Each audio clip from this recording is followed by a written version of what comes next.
So this week, enjoying this cooler weather and back with a new book. So, Christy's Dream by Caroline Binch. Does that name ring a bell? I really wanted to do her Gregory Call with you, but this one is better done in school where we can have a two-way conversation. She also illustrated Caroline Hoffman's Amazing Grace, Boundless Grace, Starring Grace, Grace and Family series, which won a lot of awards. And also Hugh Boy, which I've just ordered. And of course, Since Dad Left, which we all looked at in the autumn. If you weren't in my group then, do borrow it. Right, let's get our bearings from the back cover. Christy has wanted a pony for as long as he can remember. Lots of other boys on the estate have their own horses. So now Christy's saved up enough money, no one can stop him making his dream come true. Except his ma. What will she say when he brings his new horse home? Christy's passionate determination to fulfil his dream, set against the realism of a Dublin tower block estate, is perfectly evoked by Caroline Binch's richly detailed illustrations. So, my first question for you is, do you get the impression that Christy is rich or poor? Because usually people who are into horses and ponies and horse riding are often at the more wealthy end of the spectrum. Here we go. Dublin tower block estate. Doesn't sound rich to me. That sounds like they all live in little small flats in these tower blocks in Dublin. Now, Dublin. About Dublin without getting very excited about this bridge, which is the Taylor Bridge on the edge of Dublin. And my uncle was the chief civil engineer for this one. He designed it. The other day we were talking about architecture. Today I'm mentioning civil engineering. Never let it be said that reading Brewster doesn't expand your future career horizons. Here comes the tram over his bridge. Anyway, our Dublin in the story is very different from this part. Do you know which country we're in? We're in the Republic of Ireland, and I currently have a flight booked to Dublin in the middle of August, and I'm really wondering whether I will end up going or not. A lovely double-page spread illustration setting our scene. And the frontispiece. Oh, that's what Caroline Binch looks like. Christy's Dream. Christy had wanted a pony for as long as he could remember. Oh, he's always been soft on the ponies, his ma would say. His da didn't say much at all, only, "Ah, is that so, Christy?" So, very first impression of his parents. Who do you think is the more chatty of the two? Christy knew everything about horses and ponies. He loved reading about them and knew that one day he would have one of his own. For years now, he had been saving most of his birthday and pocket money. He minded people's dogs and helped out at home. He would soon make his dream come true. He had a big family. Their flat was always full of brothers and sisters, nephews and nieces. That didn't bother Christy. He had never known it any other way. Even if the dad's not chatty, he looks like he's pretty involved in feeding the baby. Christy wasn't at home much anyway. When not at school, he was at the stables, looking after the horses with his friends. Horsey, that must be this bloke, who ran the horse project, taught the boys all about horses and how to look after them. I'm slightly wondering why just boys? Are there no girls at this horse project? When did she write this book? 1999. Okay, so 21 years ago. I might pick up on that in my review.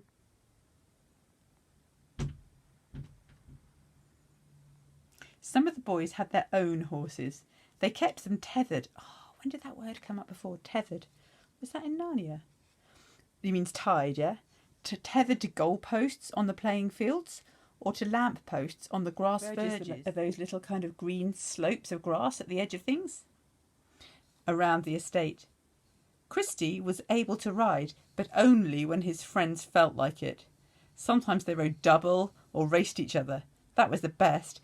Galloping along at top speed. Christy felt happiest with the horses. He loved the warm, sweet smell of them. He liked listening to their teeth tearing at the grass and grinding it down. Sometimes he ate grass himself, just to be like them. And he would blow air through his lips to horse talk, the way they snorted out of their soft nostrils. Christy's longing for his own horse would make his insides ache. He knew just what he wanted, a lively filly with a passion for speed. So I think fillies are female horses. I need to consult Miss Coleman here. She's my horse riding expert. His granddad had promised to take him to the horse market at Smithfield. Grandad lived close by, and Christy loved to hear his stories about working with racehorses when he was young. Oh, there's not a creature in all creation more lovely, more graceful, he would say softly.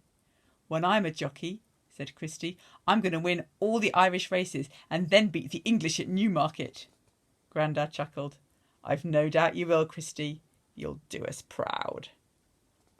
So I think these place names, Newmarket and Smithfield, I think they're the famous places where races happen. There was only one problem. Ma. She was dead against the horses. You're not having one, she'd say, and you can forget about them jockey notions. Haven't I enough to do without horses and jockeys to worry about? The word jockey? It's the horse rider in a race. Da loved the horses. A jockey would be a fine job, Christy. Ooh, he's sounding a bit Welsh there. He'd say, you'd make your old Da very happy. It was a clear, wintry day when Grandad and Christy went to Smithfield. We'll just have a quick look and see what's on offer, young Christy, said Grandad. But Christy had bigger plans. Without telling anyone, he'd taken out all his savings. He wasn't leaving without a pony. The market was busy and exciting. Christy felt very small in amongst the men and their horses. He stuck close to Grandad. The air was thick with shouting and the clattering of hooves and the loud snorting and whinnying of the horses. So whinnying is that kind of sound. Christy fell in love at Smithfield. She was a beautiful grey filly with dark, dark eyes and a silver tail. That must be her. That's my horse, Grandad, he cried. She's the one I've been dreaming about. Christy could hardly bear it.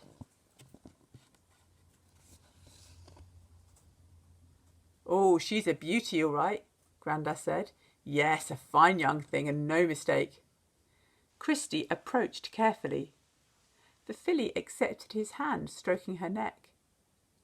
He's got away with her, Christy heard the owner say. She's usually nervous with strangers.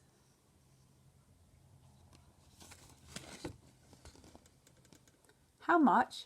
Christy asked the dealer. I'd do a wee fella like you a good deal, he laughed. Taking Christy's arm, Grandad said firmly, Come on now, Christy, let's be away. I have the money, Grandad. I'm not going home without her. Grandad sighed. I know you set your heart on her, but what about your ma? She'd fry us for supper if we came home with a pony. With Grandad and his friends settled in the pub. In the pub, why is that writing backwards, do you reckon? Have you figured it out? Yep, because it's through the it's on the window, so it's facing out of the window and we're behind it, looking from the opposite side. Christy put a plan into action. He made his way back to the filly and found the owner packing up to go.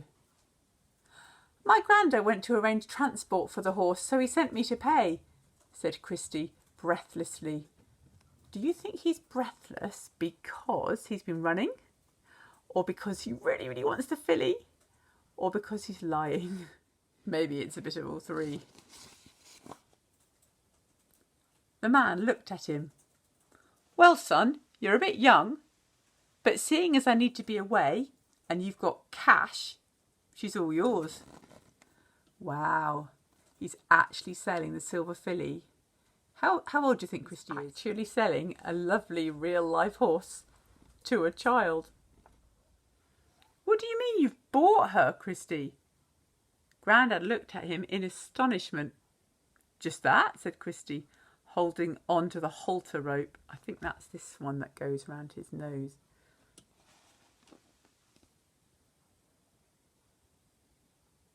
I'm calling her Jasmine, and the man's gone already, so we better find a horse box to take us all home.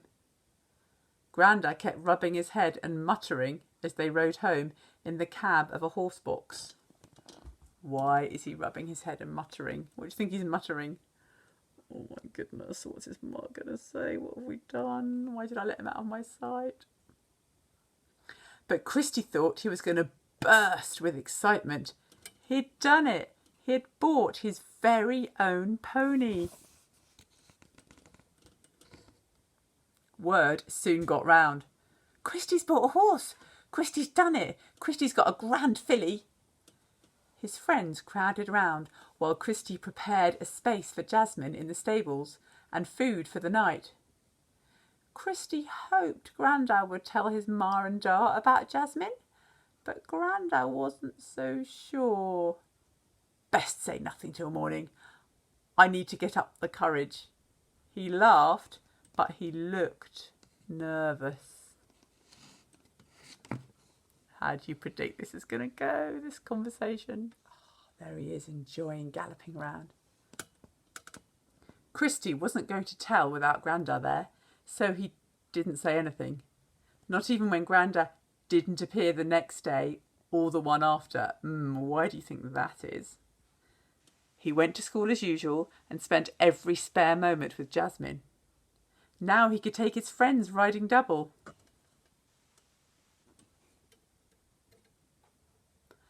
They galloped along the grass verges and raced across the playing fields. Horsey was impressed. You've got a good one there, Christy. Has your ma seen her? Me and Grandad are going to tell her about Jasmine together, said Christy. We'll probably do it today. But he wasn't so sure, and it was troubling him that ma didn't know. Really building up to this, aren't they? Do you sort of feel like the longer they leave it and don't tell her for, the worse it's going to be? Your ma knows, Christy. She's heard. Declan came racing across the playing fields. She says you're to get rid of the horse or she'll do it herself. What are you going to do? Word is out. Christy looked scared, but he wasn't about to give up his horse. Not now. I'll run away with Jasmine and we'll live in the mountains, he said. I'd rather die than lose her now, and I'll tell Ma so myself. I'm coming too, said Horsey. And me, said Declan. So Declan's this one, I think, who came riding over to tell him his mum knows. So he's got a bit of moral support. He's got some friends with him. Ah, look at this picture. Quite a few friends, it seems. Do you think there's going to be an awful shouting match when they get to his flat? Do you think Christy really will be tempted to run away? I also want to know what they're actually going to say, what arguments they're going to use to try and persuade Christy's mum. I mean, if we were at school right now, you'd all be writing little quick persuasive letters from Christy to his mother to say why he should get to keep the horse. They had quite a following by the time they reached Christy's flat. What's this, the cavalry? Said Ma. Am I that scary, Christy? I'll never give her up, Ma, said Christy. You can't make me. This is my doing. It was Grandad at last. I'm sorry, lad. I should have told her. I might have known you'd be mixed up in this, Ma said crossly. Horsey spoke next. Mrs. McCourt, there isn't a boy on the estate more able to look after a horse than your Christy. Listen to the man, said Dar. He's a sensible fella. There was silence. Here's our big moment of suspense. Look, here's Ma in the middle with Christy and Grandad, and then that must be Dar. No, that must be Dar. And there's Horsey. Look, so she's got all these four people waiting on her to make her reaction and her decision. Can you see them there? Ma looked at Dar in surprise. Then she looked at Christy. Then she smiled. Well then, I'd better take a closer look at this new member of the family. Phew! Yay! Well, she looks like a winner to me, said Ma, smiling at Christy. Christy gave his Ma a big hug, then his Da and his granddad. Ma, when I'm a famous jockey, you'll get a new washing machine and anything else you want. I love all these people in the background watching. There's no privacy in an estate like this. Enough of the chat, said Ma. Away with you and your horse and let me get on with the dinner. There's a house full of young ones need feeding. And I've a hungry horse, said Christy. And off he rode. Yay! Do you think it all seems just really simple? Owning a horse isn't that big a deal. I guess that's the project with Horsey, that maybe he looks after some of the more adult headaches and the boys do just feed them some grass and ride them around. Okay, it's quiz time. This time, just write down 1, 2, 3 on your page. Okay, simple recall question first. What name did he give to the horse? His lovely silver filly. Question 2, at the horse fair, it says that Grandad took his arm firmly. Why did he hold his arm firmly, do you think? And question 3, what do you think actually changed Ma's mind? And the third one, what, in your opinion, really was it that changed Ma's mind about him being allowed to keep the pony? Right, pause the video if you need more time. Her name, I'm calling her Jasmine. And do you notice when he's bought her, that's the first thing he does is give her a name. And then he sees about getting her home. Okay, Grandad was holding him firmly. If we go back a couple of pages, this is when he is... Christy's just said he really wants to buy the pony. And Grandad says, here we are, taking Christy's arm, Grandad said firmly, come on now, Christy, let's be away. So he said that firmly because he wanted to show that they weren't going to buy a horse. He was trying to show with his firm tone of voice that there was not going to be any nonsense and there was no chance he was not getting a horse. So you can see how well that firm speaking worked. And then the last question, what changed Ma's mind in your opinion? Well, I think it was partly this whole big crowd of people who had come along to see. Maybe she thought, gosh, am I actually quite unapproachable and scary if he needs to kind of bring all these friends, or if they're all coming to see a big shouting scene. So I think that helped.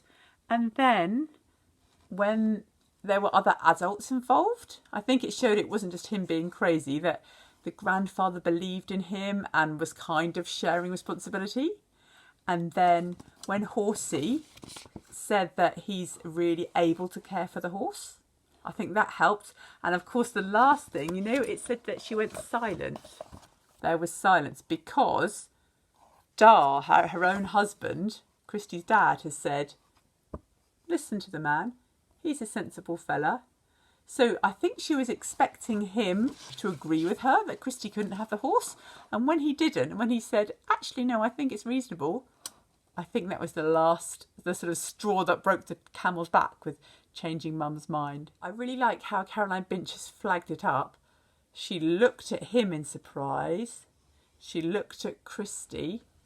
So we've got this kind of big pause, kind of suspense, and you can just sort of see her thinking, and then finally she gives her decision. And she smiled. Right, new vocab time. I mentioned quite a few as we were going along today. It's like a quiz. Can you remember tethered?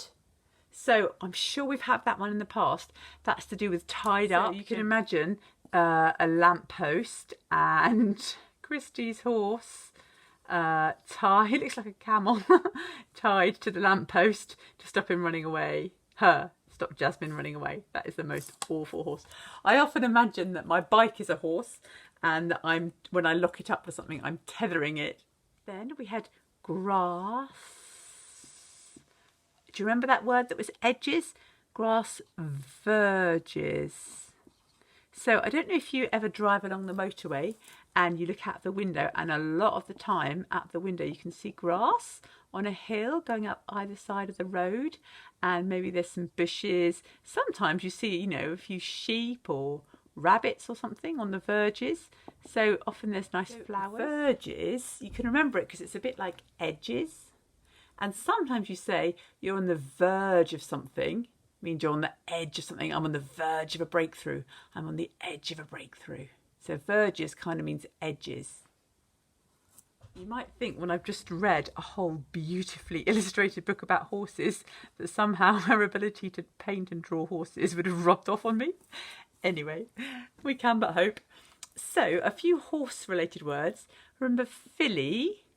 Filly was a female horse. Let's give her some eyelashes, so you know. And then do you remember that rope around her head? It was called a halter. So if you're into girls' fashion or ladies' fashion, a halter neck. So this is not a halter neck. This is a normal one, just with like straps for the sleeves. And then a halter neck kind of is more like some swimming costumes are like it. It kind of goes. Oh, how does it go? Kind of round like that? Yeah, for my career in fashion design. And then it maybe ties at the back. So then it's a bit, anyway, the same word, halter. And then halter, of course, the name for the person who rides the horse in a race. It's not just anyone riding the horse. It's racing, and it's jockey. And often jockeys are really light so that they can help the horse to go really fast and don't weigh it down too much. And so do you remember Christy wants to be a jockey when he grows up? Jockey riding on the filly with a halter.